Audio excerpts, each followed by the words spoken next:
Supreme કોર્ટે આપ્યો।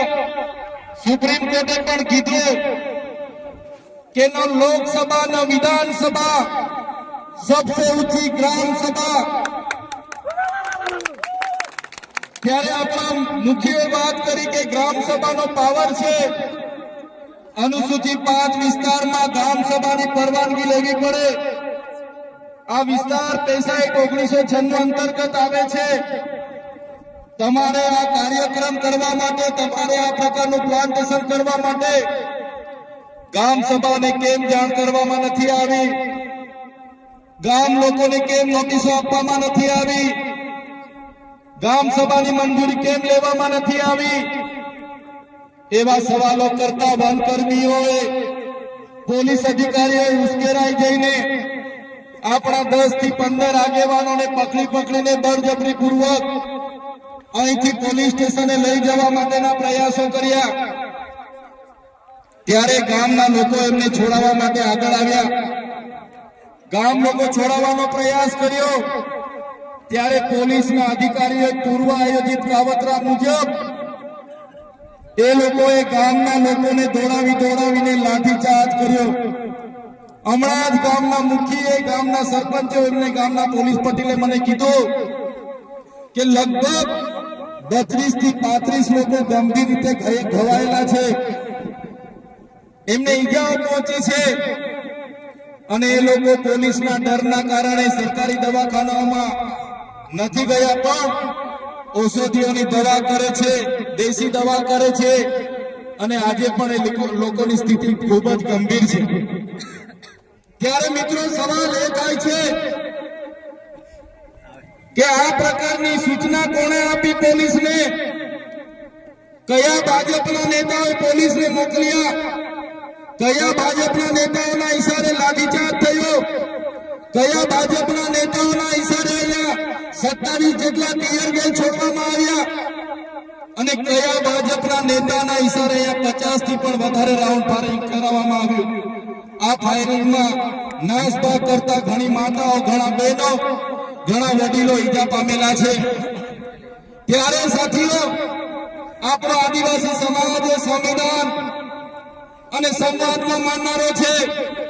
આપણા લોકોએ સંવિધાનની વાત કરી, સંવાદની વાત કરી અને વન અધિકારીઓ અને પોલીસ અધિકારીઓએ એમનો સત્તાનો ઉપયોગ કર્યો। ભાજપના નેતાઓના ઈશારે આપણા લોકોને ડરાવવાનો, ધમકાવવાનો ઉપયોગ કર્યો, આપણા લોકો પર લાઠીચાર્જ કર્યો। ત્યારે આ ભાજપની સરકારને, એમના એસપીને, એમના ડીવાયએસપીને, એમના ડીસીએફને આ ચૈતર વસાવા કહેવા માંગે છે, અમે આદિવાસી લોકો સંવિધાનમાં માનનારા છે, અમે આદિવાસી લોકો સમાજમાં માનનારા છે, અમારા આદિવાસી લોકોને તમે છંછેડ છો, અમે સંવિધાનને હવે સમાજ સાઈડ પર મૂકીશું। એ દિવસે અહીંયા હાર-પારની લડાઈ થવાની છે। આદિવાસી સમાજનો ઇતિહાસ તમે જોઈ લેજો। આઝાદીની લડાઈમાં અમારા ગુરુ ગોવિંદજી લડ્યા છે, ભગવાન બિરસા મુંડા લડ્યા છે, ટાટિયા નાયક લડ્યા છે, ખાટિયા નાયક લડ્યા છે, જલકારી બાઈ લડી છે, મહારાણા પ્રતાપનો ઇતિહાસ જોજો, અમારા પૂંજા ભીલ લડ્યા છે। ત્યારે આ સરકારોને અમે કહેવા માંગીએ છીએ, દેશની આઝાદીમાં પણ ઋત્વિક નાયક જેવા લોકોએ અમારા સ્વતંત્ર રાજ્યની સ્થાપના કરી હતી। દેશના વિકાસમાં પણ અમારા આદિવાસી સમાજે પરસેવો આપ્યો છે, લોહી આપ્યું છે। દેશના વિકાસમાં જ્યાં ડેમોની જરૂર પડી, અમારા લોકો વિસ્થાપિત થયા છે। કોરિડોરની જરૂર પડી, અમારા લોકો વિસ્થાપિત થયા છે। નવા નેશનલ હાઈવે બનાવવા અમારા લોકો વિસ્થાપિત થયા છે। એરપોર્ટ બનાવવા માટે અમારા લોકોએ જમીનો આપી છે। જળ, જંગલ અને જમીનો પર રહેનારો અમારો મૂળ માલિક આજે પોતાના સમાજ સાથે, આજે ગામથી, પોતાની સંસ્કૃતિથી, પોતાની પ્રકૃતિથી છીનબીન થઈ ગયો છે। આટલું બધું કર્યા પછી પણ અમારા લોકોને તમે રંજાડવાની વાત કરશો? તે દિવસે અમે તીરકાંઠા નથી ચલાવ્યા, 13 તારીખે અમે ભાલાપાલિયા નથી ચલાવ્યા, પણ અમારી માતા બહેનોને હેરાન કરવામાં આવશે। આવનારા દિવસોમાં તીરકાંઠા પણ ચાલશે ને ભાલા। અમે વિકાસના સાથે અમારે કોઈ નિસ્બત નથી, વિકાસમાં અમારે કોઈ વિરોધ નથી, પણ આદિવાસીઓના ભોગે વિકાસની તમે વાત કરો છો, એને અમે સંમત નથી। એક બાજુ આઝાદીના 78 વર્ષ થઈ ગયા, અમારા લોકો આજે આઝાદીના 78 વર્ષ પછી પણ 2 ટકના રોટલાઓ માટે અમારા લોકોને શહેરોમાં મજૂરી કરવું જવું પડે, અમારા બાળકોના શિક્ષણ માટે શાળાઓમાં શિક્ષકો માટે આંદોલન કરવું પડે, સારી શાળા માટે આંદોલન કરવું પડે, પીવાના પાણી માટે આંદોલન કરવું પડે, જંગલની જમીન માટે આંદોલન કરવું પડે, અમારી ખેતીના પાકના ભાવ માટે આંદોલન કરવું પડે, અમારા યુવાનો સાથે જે અત્યાચાર થાય એના માટે આંદોલન કરવું પડે, મારી 2 દીકરીઓ માટે આંદોલન કરવું પડે. ત્યારે અમે આ સરકારોને કહેવા માંગીએ છીએ, આ તમારી મનુવાદી સરકાર, આ તમારી સામંતશાહી સરકાર, આદિવાસી સમાજ હવે જાગી ગયો છે. સરકારને અમે કહેવા માંગીએ છીએ, હવે અમારો સમાજ લડેંગે જીતેંગે, જિંદાબાદ મુર્દાબાદ, આગે बढ़ो. હાય સરકાર, હાય હાય, આવેદન નિવેદન હવે અમે કરવા માંગતા નથી. તમે પાડલિયા ગામ સાથે જે અત્યાચાર અમે કર્યો છે, જો આવનારા દિવસોમાં જે પણ લોકો પર એફઆઈઆર થઈ છે એ એફઆઈઆર રદ કરવામાં નહીં આવે તો આવનારા દિવસોમાં અમે પાલનપુર એસપી કચેરીનો ઘેરાવો કરીશું.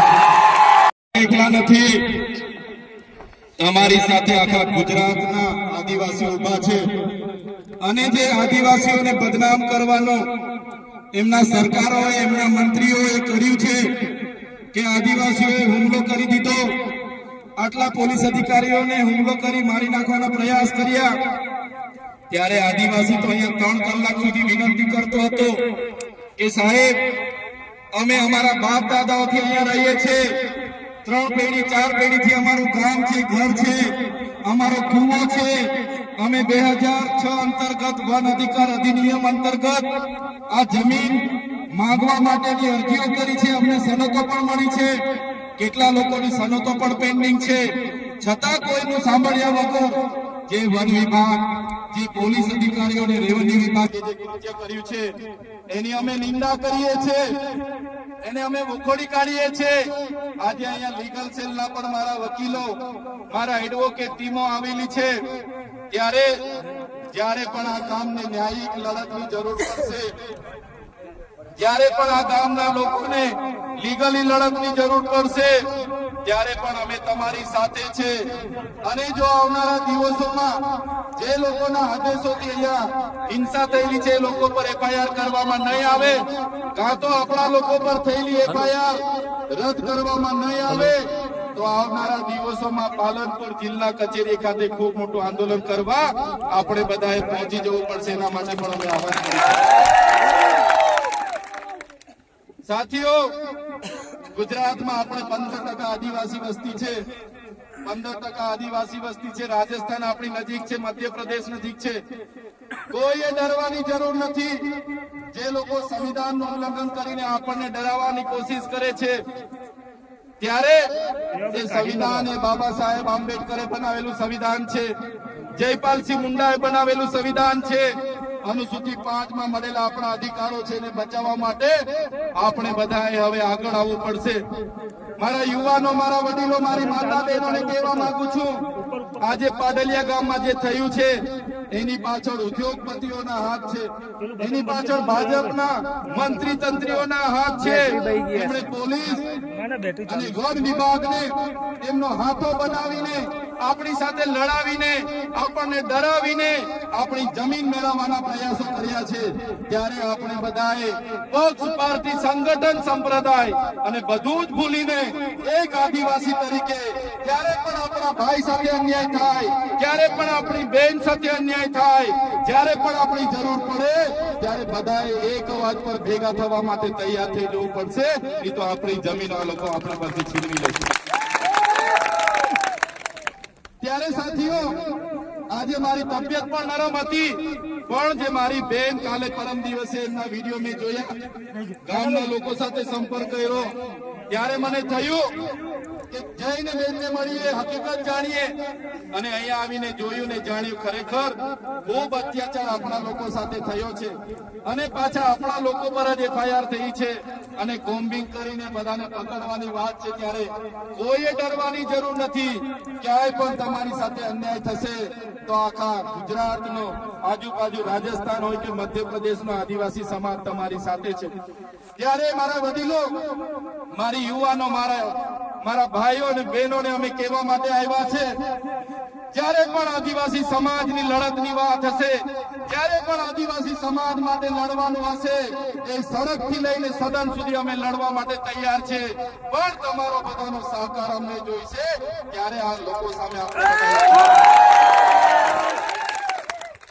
અમે સમાજ સામે લડીએ છીએ, સમાજ માટે લડીએ છીએ, સરકાર સામે લડીએ છીએ. ત્યારે આ સરકારોને ગમતું નથી.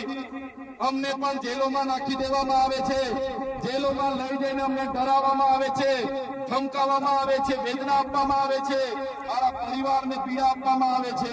છતાં અમે ડરતા નથી અને ડરીશું પણ નહીં. મારા સમાજના તમામ મુખીઓ, મારા પટેલો, મારા સરપંચો, મારા તમામ પદાધિકારીઓ, યુવાનો, વડીલોને અમે કહેવા માટે આવ્યા છે, જ્યારે પણ આદિવાસી સમાજ પર આફત આવશે, આપણી અસ્મિતાની વાત હશે, આપણી સંસ્કૃતિની વાત હશે, આપણી બહેનો સાથે અન્યાય થશે કે યુવાનો સાથે અન્યાય થશે, તો આ ચૈતરભાઈ વસાવા અને અમારી ટીમ અમે આગળ રહીશું અને